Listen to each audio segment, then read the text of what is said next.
to teach us, like so.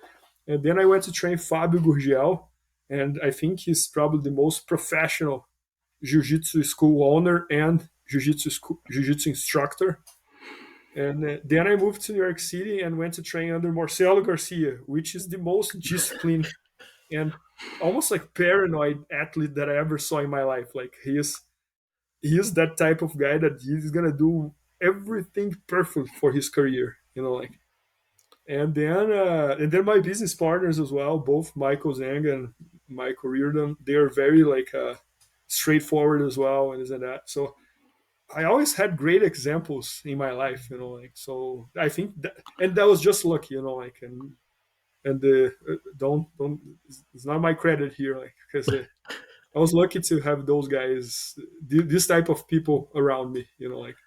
Well, they do say you're the average of the five people that you're around, and I mean to have such a phenomenal set of parents and business partners.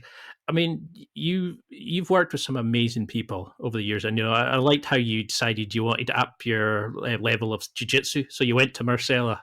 Yeah, Garcia. It was just like as you do, just Yeah, you mean you always seem to be pushing yourself. What do you think you've learned from working with so many phenomenal people? Have you kind of like what have you noticed in the similarities with the elites of jiu-jitsu? Is there certain ways they behave, their behaviors, their techniques, etc.?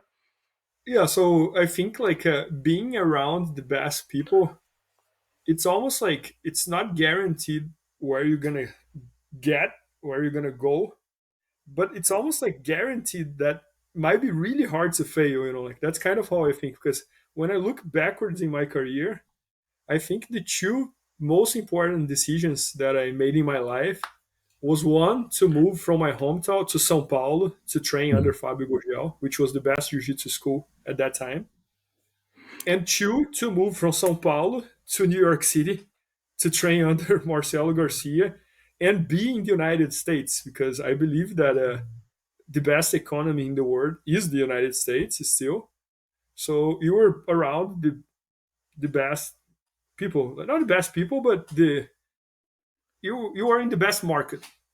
So I think when you are in the best market with the right people, it's really hard to fail. Like, so I don't even know if I would be, if even if I didn't build BJJ Fanatics, for example.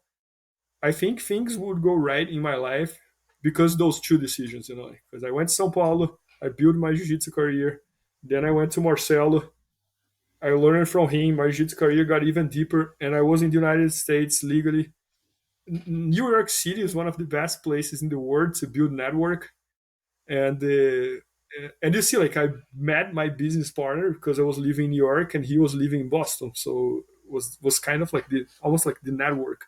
And then we started TGJ Fanatics. So I think being around the best people, it's one of the most essential things in life. And I have a daughter, and this is what I want to teach her. If she tells me like, "Oh, I want to become a painter," let's research who are the best painters in the world. Go reach out to them, tell them that you want to work for free, do whatever you need, but be around those people. You're gonna become the best painter quick, like. I mean, you've got this amazing lust for life. You're so happy, you're always smiling.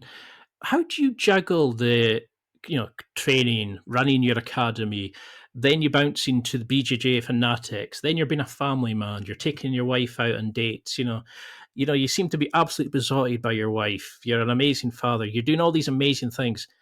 How do you juggle these conflicting demands?